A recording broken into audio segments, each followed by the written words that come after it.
Los hechos narrados en este video fueron obtenidos de entrevistas, relatos urbanos y libros, entre otras fuentes. No es nuestra intención dañar, denigrar o criticar a las personas involucradas. Solo contamos los hechos en base a las evidencias encontradas.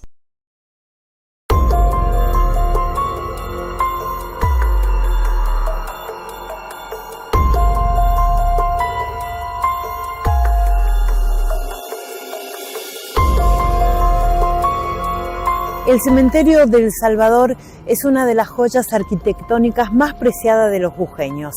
Se encuentra a pocas cuadras del casco céntrico. También es poseedor de grandes mitos y leyendas. Y nosotros hoy vamos a descubrir una. Almita Sibila. ¿Nos acompañás?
Esta historia era imposible no contarla en otro lugar.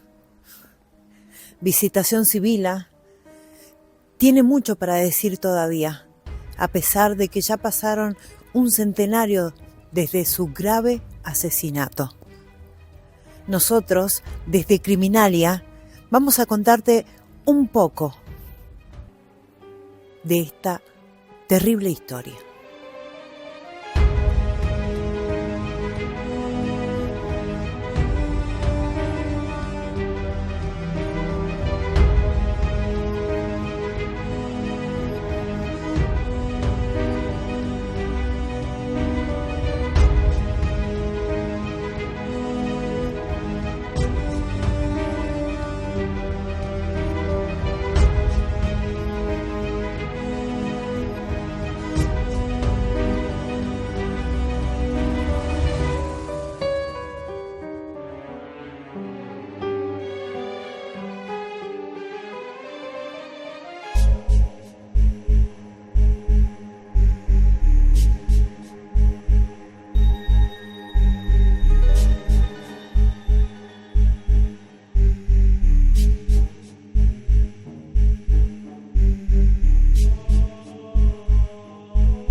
Son cientos y quizás hasta miles los agradecimientos por los milagros recibidos. Son muchas las personas que a diario se acercan hasta donde descansan los restos de la Almita Sibila. Sus milagros trascienden la barrera de nuestra provincia. Llegó a nivel nacional y su historia y leyenda es conocida por todo el mundo.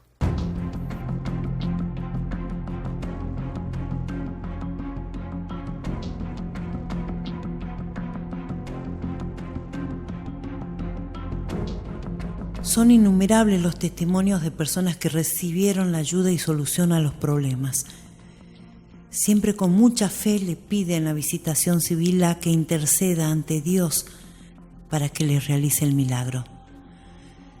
Todas las personas aceptan dar a conocer los testimonios y las ayudas que fueron recibidas. Se guardan en sus corazones también el recuerdo del milagro. La veneran, le llevan flores, le llevan velas, le hacen obsequios de plata.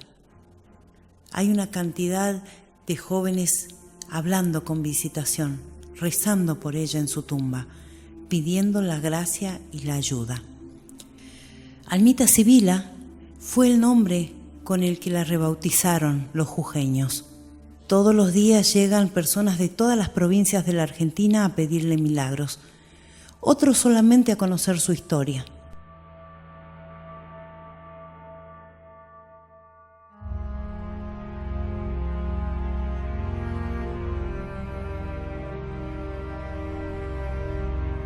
Visitación Sibila.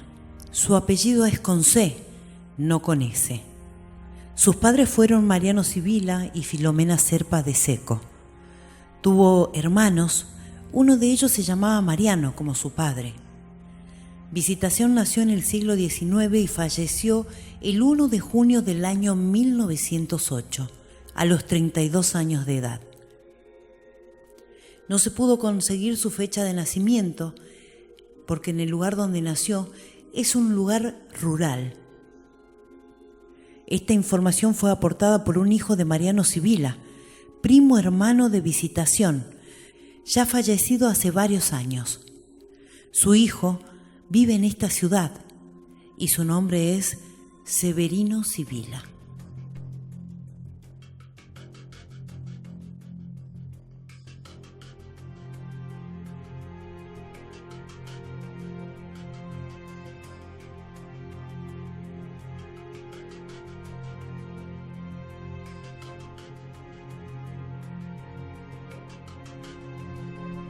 En los libros de la catedral no figuran datos de bautismo, de su comunión, ni de su casamiento por iglesia.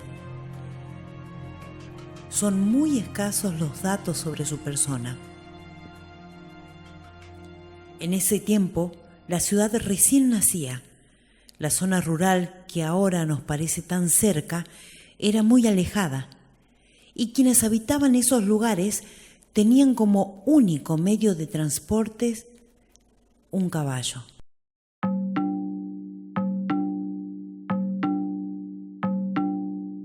Un carro, o a veces solamente la posibilidad de caminar cientos de kilómetros.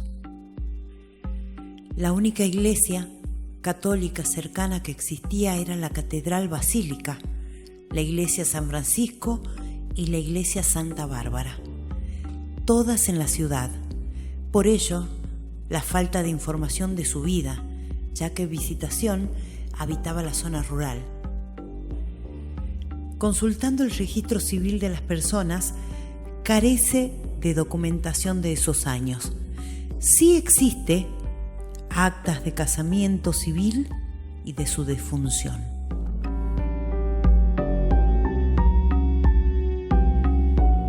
Llegó la tarde del 1 de junio de 1908. Visitación Sibila no regresaba a su casa.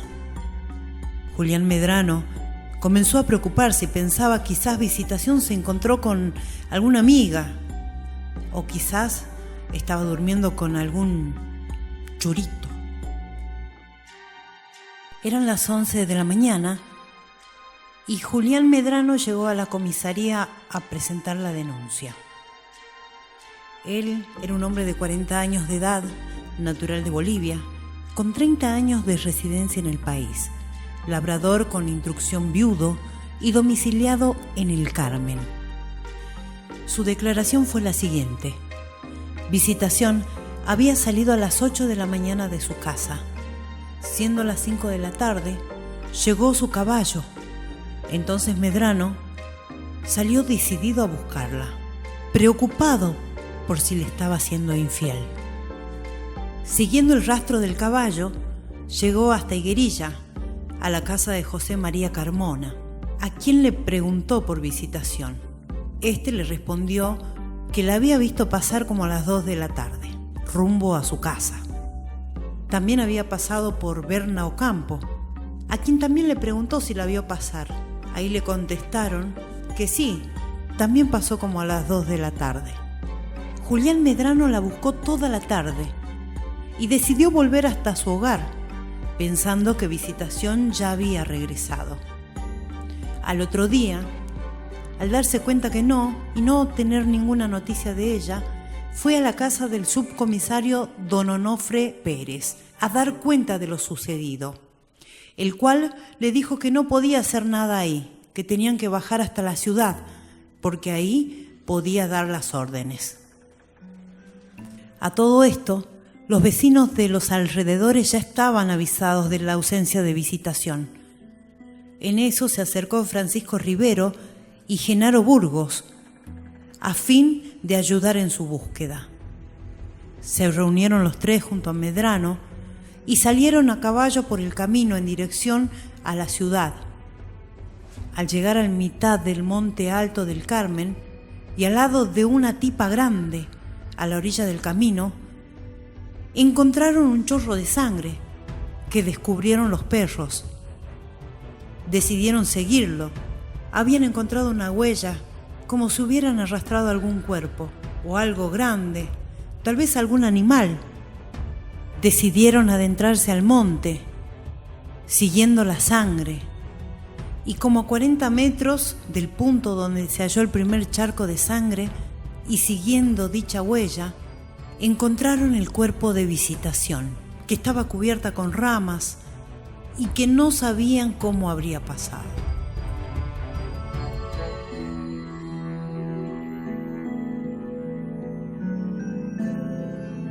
Da comienzo a su examen para determinar la causa del fallecimiento y las heridas que presenta Visitación, con lo que terminó esta acta firmada para constancia de todos los circunstantes. Y así siguieron los días, donde llegaron todos los vecinos y todos los amigos que la conocían a brindar su declaración. Su muerte fue atroz y el juicio se llevó a cabo el 26 de junio de 1908. Leonardo Condorí, según los archivos, era un hombre morocho, de rostro poco agradable, de personalidad violenta. No se casó ni tuvo hijos. Cambió varias veces de lugar de residencia en distintos pueblos jujeños. Contaba en sus antecedentes, además de peleas, la muerte de una niña un año antes de este horroroso crimen. Un joven cruel, según sus antecedentes, tenía 25 años.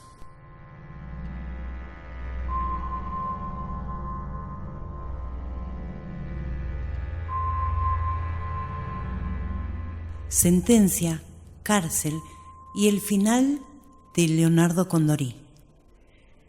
El 22 de marzo del año 1909, Leonardo Condorí fue sentenciado a pena de muerte. Años después, esta pena se revocaba a prisión perpetua. Existen varias versiones de lo que sucedió con este oscuro personaje, que cumplió condena en la cárcel de máxima seguridad en Ushuaia como el preso número 353. Según el escritor Antonio Pagliari, Leonardo Condorí cumplió su condena a prisión perpetua y ya viejo fue puesto en libertad. Nadie sabe cómo ni cuándo murió, ni cuál fue el final de este asesino. Otra versión cuenta que fue muerto en la provincia de Salta, a donde regresó cuando le acordaron la libertad. Según documentación existente, en el año 1919 es declarado insano y solicitan la internación de Condorí en un hospicio para alineados mentales. Firma el pedido el doctor Manuel Álvarez Prado, defensor oficial de pobres y ausentes de la provincia de Jujuy. Por otro lado, también se informa que Leonardo Condorí volvió a Buenos Aires, enfermo, viejo, muy pobre, buscó ayuda y no se explica ante quién, ni si fue ayudado, ni cuándo ni dónde terminó su vida. Leonardo Condorí fue sentenciado a muerte, porque un año antes del asesinato de Visitación Sibila, se encuentra en los expedientes de tribunales que había asesinado del mismo modo a Francisca Machaca. A ella la había asesinado en 1907, el 26 de junio. Según lo que reza el acta policial, Francisca murió de un golpe contundente en la parte media inferior de la cabeza, igual que Visitación Sibila. El abogado de Condorí hizo todo lo posible por demostrar que su defendido era una persona insana mentalmente, y lo logró, porque la condena de sentencia a muerte fue revocada y terminó siendo cadena perpetua. Otra de las hipótesis es que Condorí logró que lo liberaran. Volvió a la provincia de Jujuy buscando venganza, buscar terminar con la vida de quienes lo habían apresado. Y así como vivió su vida, en una riña de alcohol, lo mataron.